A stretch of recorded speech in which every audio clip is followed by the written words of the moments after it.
It's a pleasure to be here with you today. As Doug said, I'm Steve Halsey with GNS. I am a Principal Managing Director who head our business and brand consulting practice. And that's working a lot with brands to figure out what is their strategy, what is their story, how are we going to navigate through the current landscape. I have with me Carol Gstalder of Nielsen, who her and her team are probably the world's foremost authority on looking at brands and reputation. And you name any of the Fortune 100 companies in whatever industry you want, finance, consumer goods, technology, automotive, they've worked with them and they're actively working with them. So Carol, welcome today. And what I'm hoping to do today is we've got a lot of practitioners here that need to take all this great stuff they've learned today, the virtual reality, the fact that we've got now a machine that can write all of our reports for us.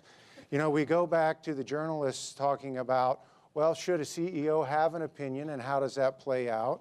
And then we go all the way back to the start where it was talking about how are there these new centurions at the gate and how is the C-suite changing? As I think about all of this, it all comes back to brand and business strategy. So you think we could shed some lights on that? Absolutely. Delighted to be here today. Excellent.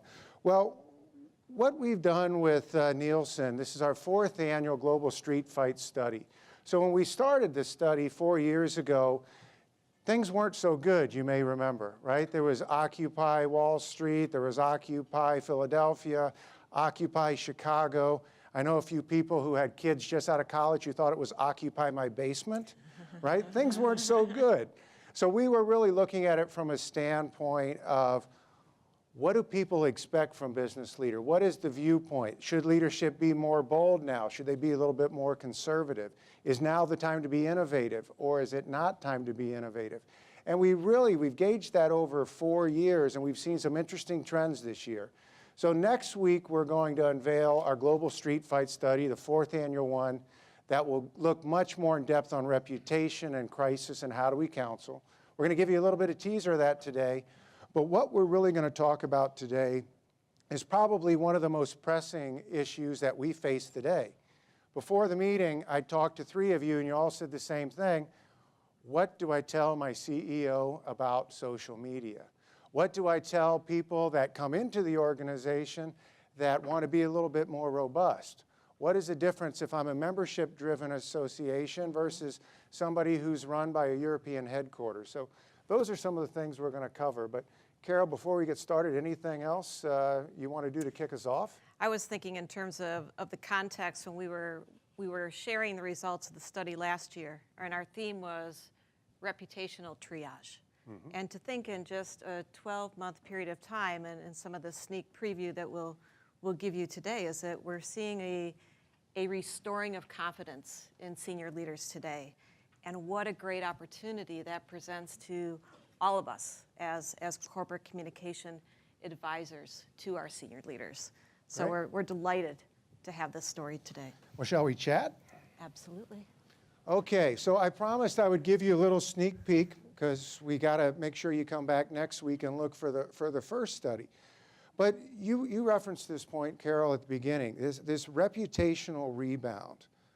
Why do you think we have seen a tremendous shift? So it's been 4 years now we've been asking the question about senior leadership, weak or strong. And this is a surprising stat for me, right? So we've got a little thing called an election going on right now. I've heard of nothing worse than Wall Street. Here in the Midwest, Johnson Controls is all over the news. East Coast carriers in the news. I mean, corporate America is bad, horrible, awful. It's why we need a change election. But why do nearly 8 in 10 Americans say, you know what, senior leadership at corporate America is strong today, stronger than it's been? Yeah, and there's a few different things that we look at. And so the results that we'll share today are based on a survey of 2,000 Americans. And from that, we also look at the opinions of a group that's more engaged and more influential in the public, and we refer to those as the opinion elites. They give us some leading indicators of what's to come. And I think, Steve, to your point, why is this happening now, is we're seeing in particular with those opinion elites a sense that leaders are stronger this year, more innovative, more bold. And so you step back and say, why? What have we seen over the course of these past 12 months? It says that leaders are bold. You raised, and earlier this morning, Luke spoke of the issues in North Carolina. And it's an opportunity for leaders to be very visible and take a stance that is on brand, aligned with their culture. And we heard certainly Al and Tyrone earlier speak of that as well. And leaders have taken a risk over this past year and have been very visible and bold. And I think we're seeing that coming through in the data. Mm-hmm. The American public as a whole is actually fairly confident in their consumer confidence around the economy. You go home tonight and watch the news or listen to the candidates tonight after the primaries in New York, you might think very differently. But to hear from the American public that, wow, their personal economic situation, their confidence in America is more robust. And from a reputation tracking standpoint, they have more confidence in almost every industry than they did 2 years ago, 3 years ago. So many of the industries have rebounded as well. See, what's fascinating to me was when we started this study 4 years ago, there were two groups that were seen as trusted. And those were tobacco and the government that were the most trusted. Nobody got that? Those are like down around 9%. Don't write down tobacco and government as most trusted. But when we looked at this 4 years ago, what was fascinating to me was there was two groups of leaders that were seen as the most trusted. It was a small businessman on Main Street, and it was leaders of our military.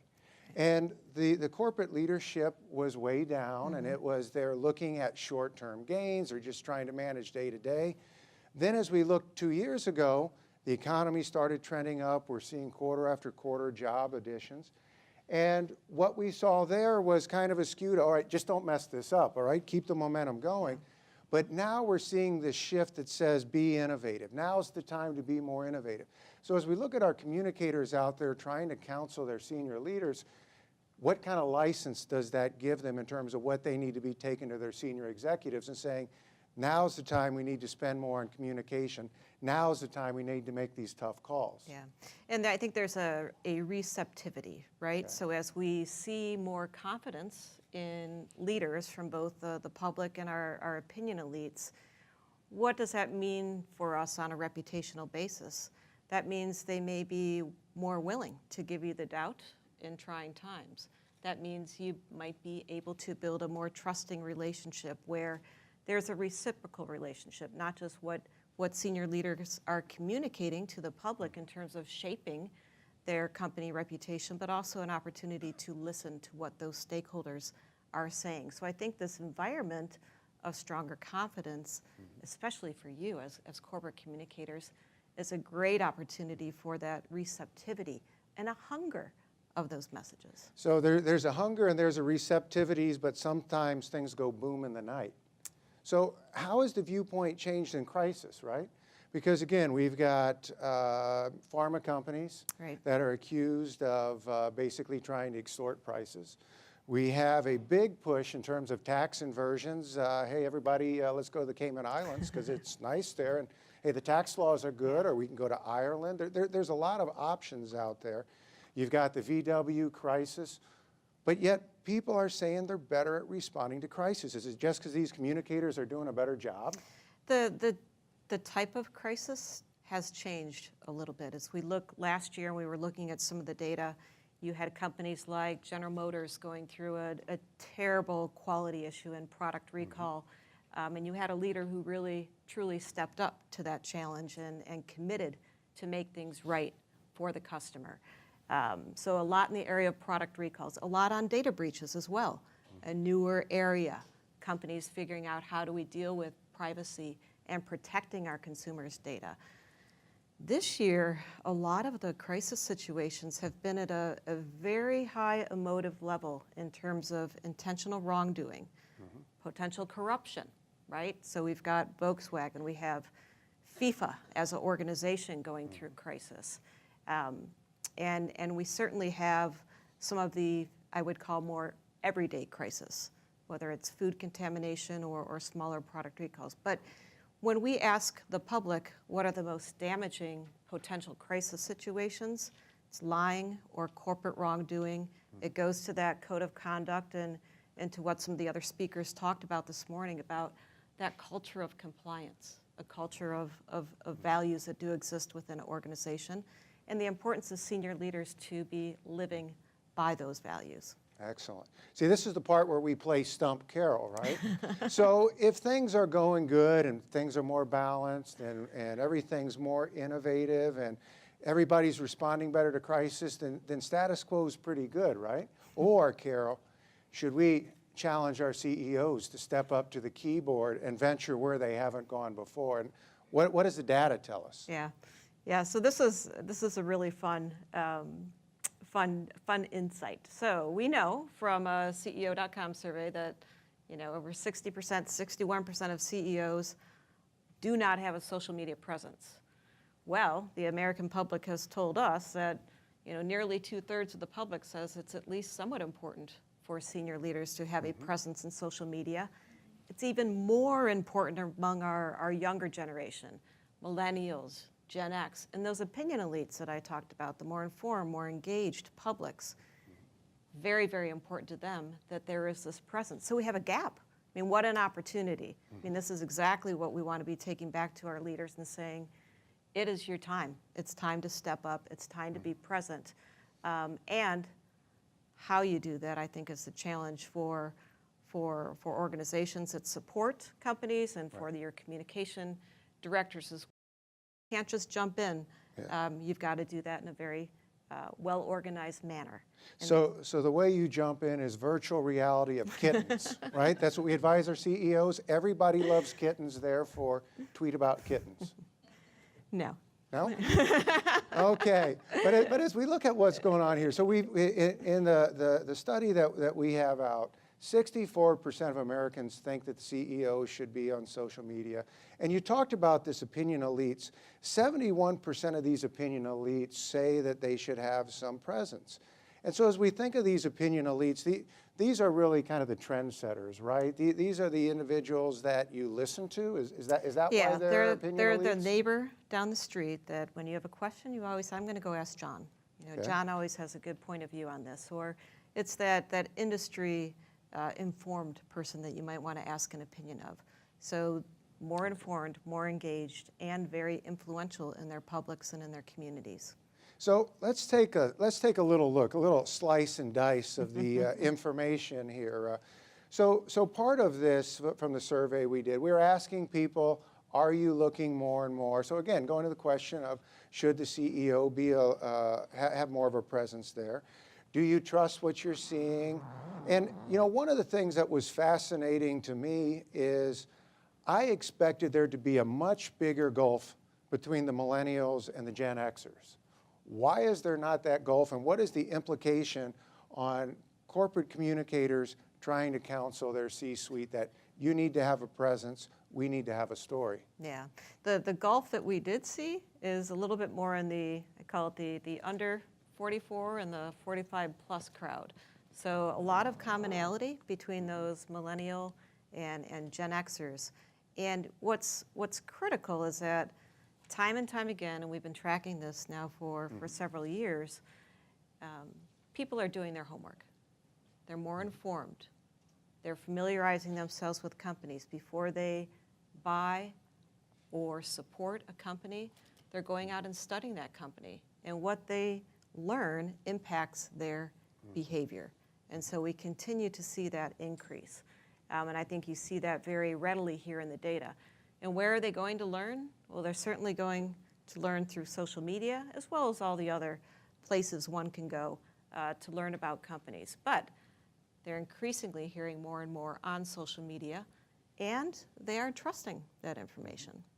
So what about that last point? So is that the nugget to basically go to your senior leaders, be it the CEO or the head of the business, say, I've got this stat from the GNS Nielsen study that says 58% say you're going to be more trustworthy if you're on there, right? So we take that stat, then we go to the kittens. Is that when we go to the kittens? You know, to me, it's that overall missed opportunity. As a senior leader has many different ways that they communicate with stakeholders, and the lack of presence on social media is really a distraction, especially for those millennials and Gen Xers. And those are tomorrow's senior leaders, right? Yeah. And they are very equipped themselves in terms of a social media presence. So the time is now. Well, and some of the things I found that were fascinating about the study is, it seems to me that the rules we've all been taught about social media don't apply to senior leaders when it comes to social media, which is something I had not seen in research, right? We've all heard about, if you're going to be on social media, you got to be transparent, you got to tell everybody you like bacon and kittens, you know, because that is like the #1 trending thing out there. But what people are expecting from CEOs is different.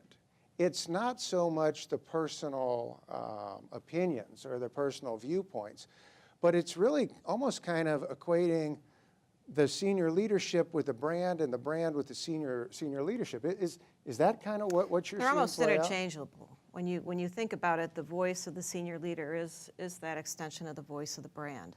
And so what people are interested in hearing about is business information, right? They want to understand the vision.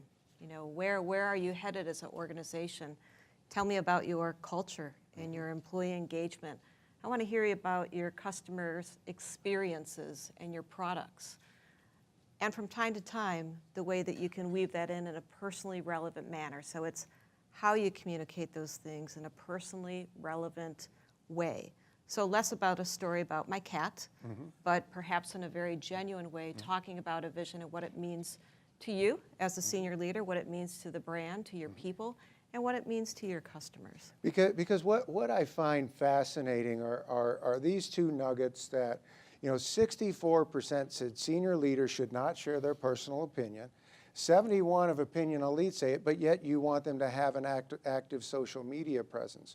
So when I think back to the discussions we've had over the day and the expectations, then really what you're talking about when we're saying they need to share personal stories, and when they figure out that mix, is less about personal opinions, but more giving you confidence in who they are as a leader, or what their philosophy is. Absolutely, absolutely. And that's not particularly easy to do. And I think that's where the role and the permission for corporate communicators to support them is key.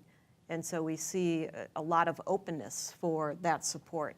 There's another stat in here where we know that the public doesn't expect it actually to be the senior leader, right? So there's a permission to have ghostwriters. That was 28%, right? Yes. That to me is fascinating. Again, you talk about transparency and being genuine, but only 28% of the general public expects that the senior leader is writing their own post or their own tweets.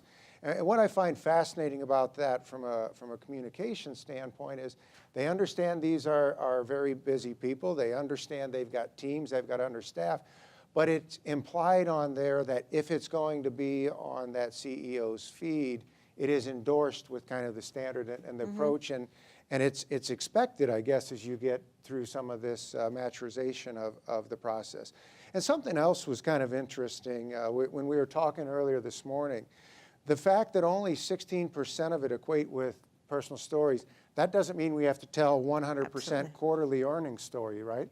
No, it's all about balance, right? So as you think about the ways in which a company's reputation is shaped, and we look at it through different dimensions, through that sense of the vision and leadership, through your performance on your products, your customers, your employees, and certainly you want to have that balance. So this is not saying we never tell a personal story, but when looking at the right ratios, what's the right ratio for your company in your industry in terms of business to personal? Yeah. And so that's a journey that you need to come to with your own senior leadership teams to make sure that it is on brand for you. So then as you think about sitting there and saying, okay, so Steve and Carol, you're saying I need to go back and tell my senior leadership they need a presence after them being hesitant for so long.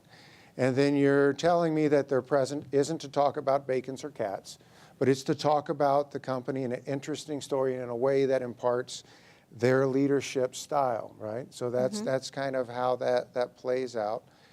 So then what do you do when the contentious issues come up? What do you do when you're Apple and the FBI wants you to break in a phone? What do you do if you're Google and Europe says, you know what, our people just want to be forgotten? How do you think about the impact of reputation at that point in time? You just not comment on it, and do you hide because you don't want to share your personal opinion? My suggestion is to always be consistent with your brand. And if there is an issue that is in a violation of your brand or an opportunity to reinforce your brand and your values, that it goes to the comment earlier about being accountable, right? We're accountable as senior leaders to stand up for that. So it's scary, and I think what might be keeping senior leaders from being more active in social media is that sense of fear. And so not only going to your senior leader with it's important to be there and have a presence, but it's about, so how are we going to do this? And bringing to them the plan in terms of here's the way in which we can begin this journey and how we'll begin to support you. And I think it gets back to a point that we covered earlier that, these days on social media, the senior leader is the brand and the brand is the senior leader. And so you think about this morning's discussion about compliance and diversity and all of that. So it really does start at the top then. It does. And one of the things I also find is kind of interesting when we think about how would you populate stories and framework. And it's kind of like the house that Jack built. But I think all too often we get focused on what is that image going to be? What is that word? Are we going to get that, that little bit of language in there that it really seems like sometimes we've forgotten to go back to the basics, that, your business strategy should drive that brand strategy. That brand strategy should drive your brand story. Then that brand story is how you express it. And it seems to me that as you're thinking about advising senior leaders on social media and what they should do, it's always pulling it back so that they can see the clear line to the business strategy rather than we just want you to do it because 58% of Americans want to see you out there. Yeah, I think that's spot on, Steve. And if we go back to the single topic that's most wanted by the public, it was vision. It's going back to that overall vision and business strategy that stakeholders want to hear about. And they're out there. I think 4 in 10 today of just the general populace is following a senior leader. That's tremendous. It's a tremendous asset to have the access, and certainly even more within the millennial population. So who are some examples of who's getting it right? When we see examples of who gets it wrong, it's usually a spectacular fail out. I just laid off a couple hundred people, beer to my homies. Can't make that one up. Hootsuite CEO. Another epic fail from PayPal. I don't like my colleagues is a very nice way of saying it. At 1 o'clock in the morning in New Orleans, surprisingly, they're no longer employed in the morning. So we see examples of who fails spectacularly, and then they flame out, and everybody says, oh my gosh, I don't want to go out there. But who's doing it right? Yeah. Who's managing their reputation in a right way? And this goes back to what we talked about last year as well in the automotive industry. And I think Mary Barra at GM is certainly one example of someone who's getting it right. And I think someone who made a very deliberate decision to become more visible in many different ways from the time of both her leadership as well as working through that crisis. But if you just take a look at Mary's LinkedIn page over the past 12 months, each month she writes a story. And if you begin to align that with those dimensions of corporate reputation that we talked about earlier, there's a certain subset that's on the vision. There's a part that's on the people. There's a part that's on the product or the competition. And there's parts that are very personally relevant. One in recent months was on the importance of keeping personal commitments is just as important as keeping business commitments. So it's an opportunity to have a voice in that genuine and authentic way, but also to over time and very consistently, those touch points, to shape reputation, and in that case, rebuild reputation. And so every year you do the annual reputation quotient where you're looking at the most visible companies that are out there and you're ranking the Amazons of the world. You get financial companies like USAA who've come out of nowhere. That's right. So how does that philosophy, well, first of all, what makes for a great reputation? And those brands that are doing it so well, how do they put the rib and the bow on the top by getting an active senior leader participation? Yeah. It's interesting to look at the companies that have consistently performed in the upper ranks. It's not that they're without challenge, but they have worked hard to consistently perform across all of those drivers of reputation. And visibility is key. So visibility of senior leaders, visibility of the organization itself in terms of building awareness and understanding of who you are and what you stand for. It's not that we're not going to have missteps along the way. That's the opportunity to really show our grit and how we can continue to deliver on our stakeholder promises in difficult times. And for those of you communicators out here that haven't seen it, I would encourage you to look at, based on the reputational quotient and those 6 dimensions of reputation. Because from a self-serving standpoint, it can give you a really nice editorial calendar of how do we spice out our content to make sure we're not missing something that's critical.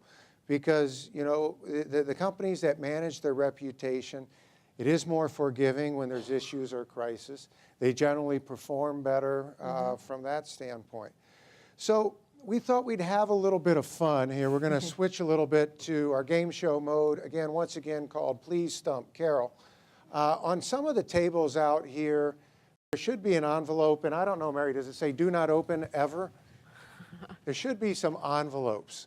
If you have an envelope, if we can get somebody with a microphone, if you could open up the question and read it, we will see if we can stump Carol.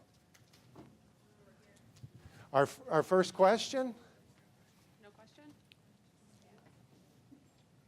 Yeah, it should be a statistic. Does somebody have a magic question? Cindy? Well, can you give a statistic and then we'll respond to it? 53% of opinion elites increasingly hear what's going on with companies through social media. 69% of students increasingly hear what's going on with companies through social media. Thoughts? So how would you react to that? What does that piece of data mean, for a corporate communicator? To me, I think it's interesting to compare and contrast the audiences there, especially between the opinion elites and a student population. I think for me, what I see is it's saying there's no reversing the tide, right? Social media is not going away. The new way of delivering information, the technology we saw earlier today, that's not going away. And I think it's incumbent upon us as communicators and to really think about how do we start driving that into the plan? How do we understand the sheer economic power that these millennials are going to have? And one of the things that came up very strongly in actually a couple of these sessions, Carol, was culture. And understand the impact of culture and communication and culture. So when I hear those stats, I'm saying that if we as communicators aren't pushing that, the culture is going to dictate that we respond to that in a pretty dramatic fashion. Looks like you guys have 2 stats here. What do we have up here, Kelly? We have, of those who follow any senior leaders on social media, more than 4 in 10 follow leaders in technology industry, and 1 in 5 follow leaders in the financial services or professional services industries. So does that mean if you're financial services, you get the free pass, right? Yeah. But we did see certainly a difference in terms of the resonance or what they're following in terms of industry. Technology, consumer goods, industries, a little bit higher in terms of following, and especially as you look at some of the demographics around women, particularly following the food and beverage industry. More B2B industries, manufacturing, a little bit less so, but emerging on the 1 in 6 or 1 in 5. And so it is an opportunity, and I think it's even particularly challenging in a B2B environment to ensure that you're still taking this back to your senior leaders today and saying it's important across all industries. Because it does tell your story and it carries out. And maybe, Carol, if you could talk, there was one other group that we didn't highlight here that I found fascinating with their use of social media and advocacy and learning and trying to influence others, and that's parents. Yes. People with young kids in the house. We're in a number of areas, we're surprisingly more active and aggressive and opinionated on social media than even the millennials. Why is that? Is that because we've all been duped into believing that we're never going to be good parents and we've got to figure out the perfect way to do it? It's all about how are they leveraging social media to help them understand brands, how to make better choices for products for their families. So it's a huge opportunity, especially in that consumer goods and beverage and technology space. That group, more than others, are doing their homework before they make decisions. And so understanding companies, that's where they're going as a primary source of information. So is the soccer mom being replaced by the millennial social media mom and dad? Perhaps.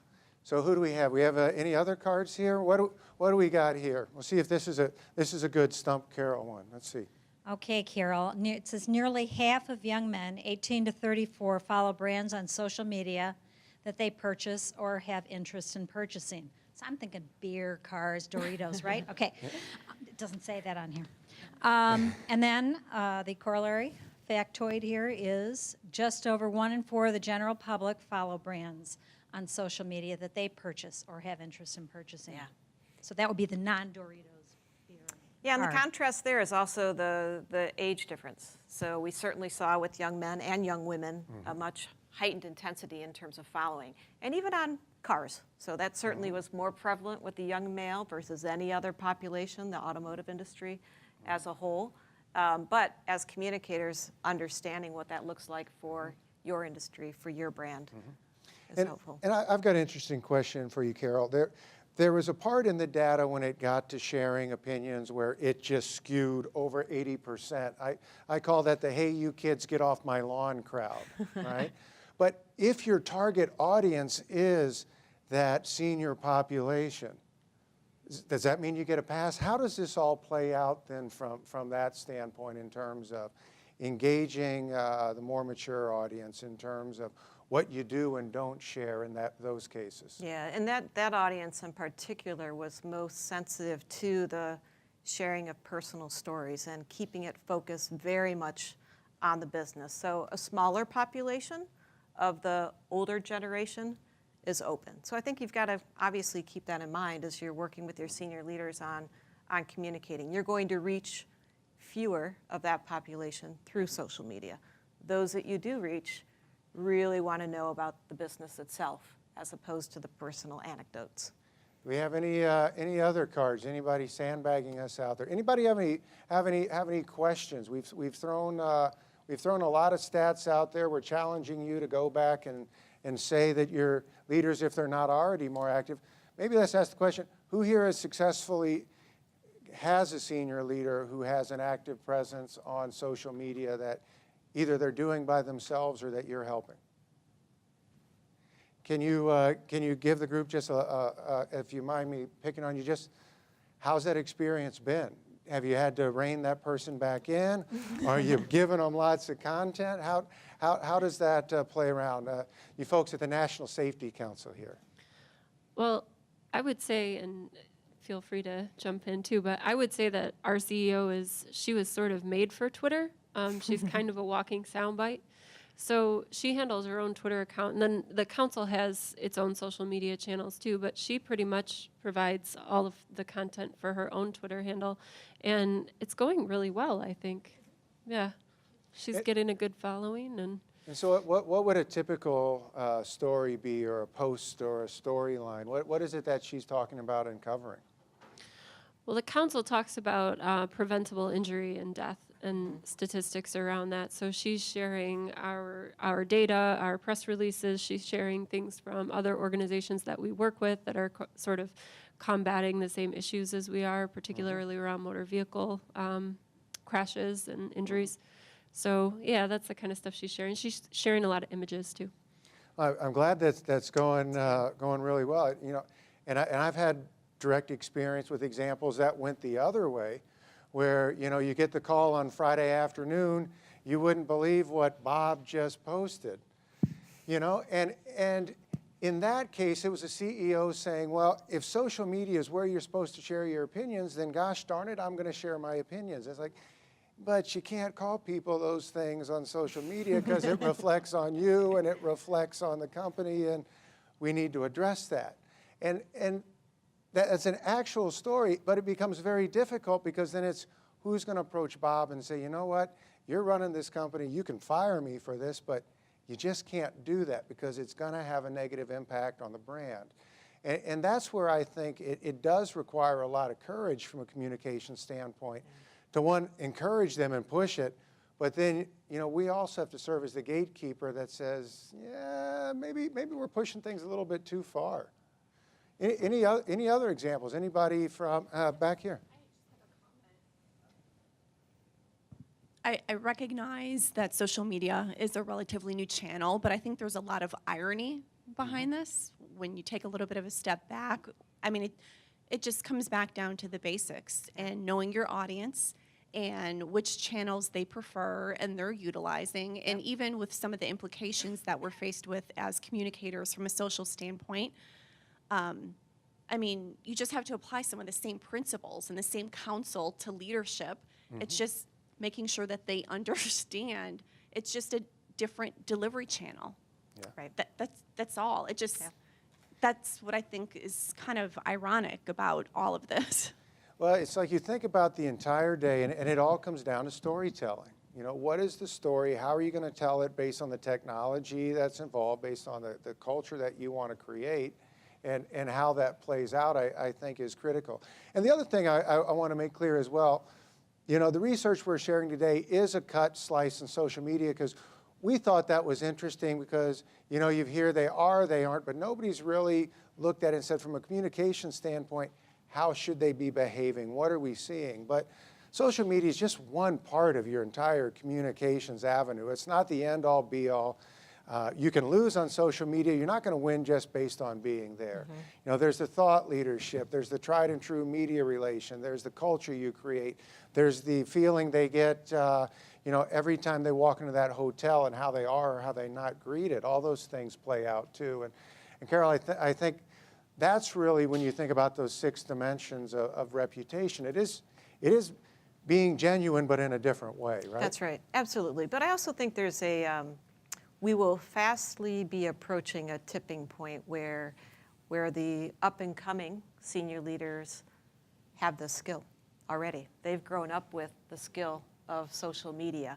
And it's going to be literally within, I think, 5 years, you're going to see that tipping point. So what we do today may be very different in terms of how we counsel down the road.